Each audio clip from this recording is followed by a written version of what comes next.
Assalamualaikum warahmatullahi wabarakatuh. Alhamdulillah wassalatu wassalamu ala Rasulillah wa ala alihi wa sahbihi wa mawala amma ba'du.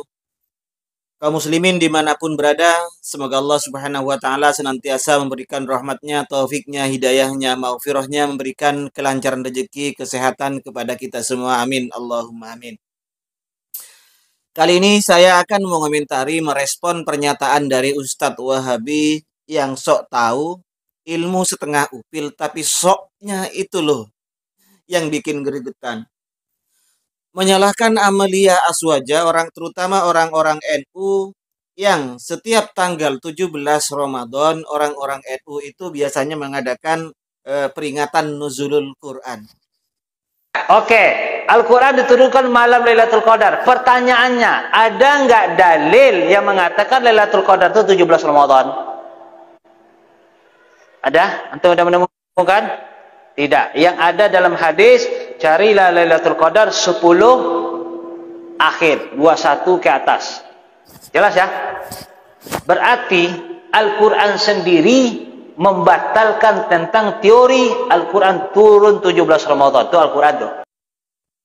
Dengan begitu angkuhnya katanya tidak ada dalil yang menyatakan bahwa Al-Quran diturunkan, Lailatul Qadar ini diturunkan tanggal 17 Ramadan.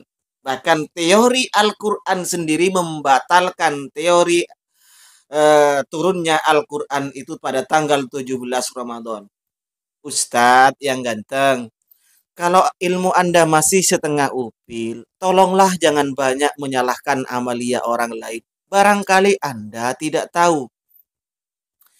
Ya memang benar apa yang disampaikan oleh ulama, idza tasa'a ilmul mar'i, ada yang mengatakan fikru, apabila pikiran seseorang atau ilmu seseorang itu luas, qalla ingkaruhu 'alan nas, maka jarang sekali dia menyalahkan orang lain, Ustadz, apalagi Amalia Aswaja. Oke, saya terangkan begini Ustadz ya. Anda sebelum membahas masalah di orang NU ketika mengadakan bahsul masail ini dikenal dengan namanya tasawur dulu. Anda harus pahami dulu, tasawur dulu, idrakul mufrad dulu bagaimana. Soalnya begini Ustadz, ketika sudah salah mentasawur masalah, maka yang terjadi apa pencetusan hukumnya pun akan salah Ustadz. Anda harus pahami bahwa yang dimaksud nuzulul Quran yang diperingati oleh orang-orang NU setiap tahun pada tanggal 17 Ramadan ini Pak Ustadz, bukan Lailatul Qadar loh. Jadi yang diperingati adalah wahyu pertama yang turun ke Rasulullah Shallallahu Alaihi Wasallam. Sementara kalau Lailatul Qadar Ustadz, itu bukan turunnya Al-Quran ke Rasulullah, tapi turunnya Al-Quran dari Loh Mahfud ke Baitul Izzah sama dunia, tempat atau mahallun fis sama dunia, tempat di langit dunia ini Ustadz. Oke, saya akan bahas. Pertama, kita bahas dari Lailatul Qadarnya dulu.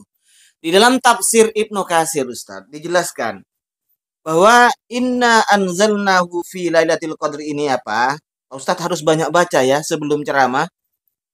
Silakan Anda buka tafsir Ibnu Katsir. Allah memberikan kabar bahwasanya Allah Subhanahu wa taala itu menurunkan Al-Qur'an di malam Lailatul Qadar, tapi bukan ke Rasulullah, tat. Wahia al-lailatu al-mubarakatu. Lailatul Qadar ini adalah malam yang sangat diberkati. Allah Subhanahu wa taala dalam firman-Nya, inna anzalnahu fi lailatin mubarakatin. Dalam firman yang lain mengatakan seperti itu. Wahia Lailatul Qadri, yang dikatakan Lailatul Mubarak itu adalah Lailatul Qadr. Wahia min syahri Ramadan, dari bagian bulan Ramadan. Nah, qala Ibnu Abbas wa ghairuhu, Ibnu Abbas dan lainnya berkata, anzalallahul Qur'ana, Allah menurunkan Al-Quran jumlatan wahidatan, sekaligus Ustadz. Jadi yang diturunkan bukan berangsur-angsur ke Rasulullah, tapi Allah menurunkan Al-Quran sekaligus dari mana? Minal lauhil mahfud, dari Lauh Mahfud, ila Baitil Izzah minas sama'id dunia.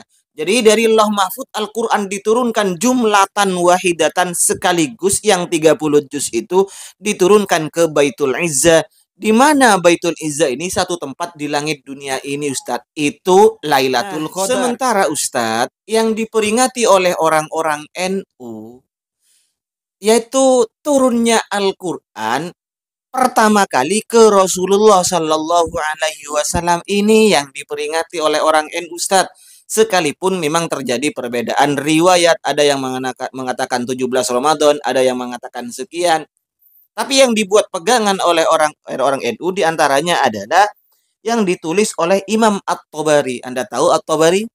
Imam At-Tabari itu hidupnya di tahun 300, Ustadz, walaupun meninggalnya lepas di tahun 300 sekian itu. Nah, di sini Imam At-Tabari menulis di tafsirnya ketika menjelaskan ayat Al-Qur'an Yaumal Furqan itu, Ustadz. Wa ma anzalna ala abdina yaumal furqan itu, yaumal taqal jam'an, yang dimaksud dengan firman Allah Subhanahu wa taala, haddatsana Abu Shalih qala haddatsana Muawiyah an Ali an Ibni Abbas, firman Allah yaumal furqan adalah yakni bil furqan yaum badrin. Yang dimaksud dengan furqan di sini adalah Badar, hari Badar atau insiden Badar, di mana Allah Subhanahu wa taala farraqallahu fihi bainal haq wal batil. Allah memisah di antara hak kebenaran dengan al-batil, dengan dimenangkannya orang-orang muslimin ketika terjadi insiden Badar melawan orang kufar musyrik, orang-orang kufar Mekah, Ustadz. Nah, kelanjutannya Ustadz ke bawah, yang dimaksud firman Allah Subhanahu wa taala yaumal furqan ini apa? Yaitu hari di mana Allah memisah antara hak dan batil, wa huwa Yaumu Badrin. Furqan ini adalah hari Badar, insiden Badar. Wa huwa awwalu masyhadin syahidahu Rasulullah sallallahu alaihi wasallam.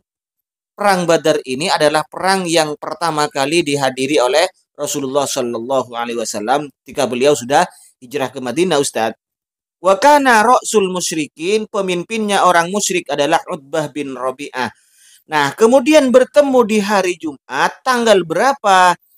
Di tis'a asyarota lailatan madad fi syahri Ramadan, yaitu tanggal 17 Ramadan. Dan inilah yang dijadikan patokan pedoman oleh orang-orang NU, oleh orang-orang Aswaja, bahwa bertemunya pasukan orang kafir dan orang muslimin di Badar, yaitu bertepatan dengan tanggal 17 Ramadan, inilah diturunkannya Al-Quran sesuai dengan firman-Nya Allah sendiri, Ustadz.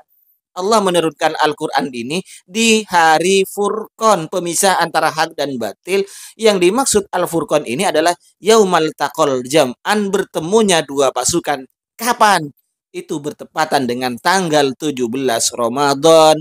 Gitu loh, Ustadz. Ya,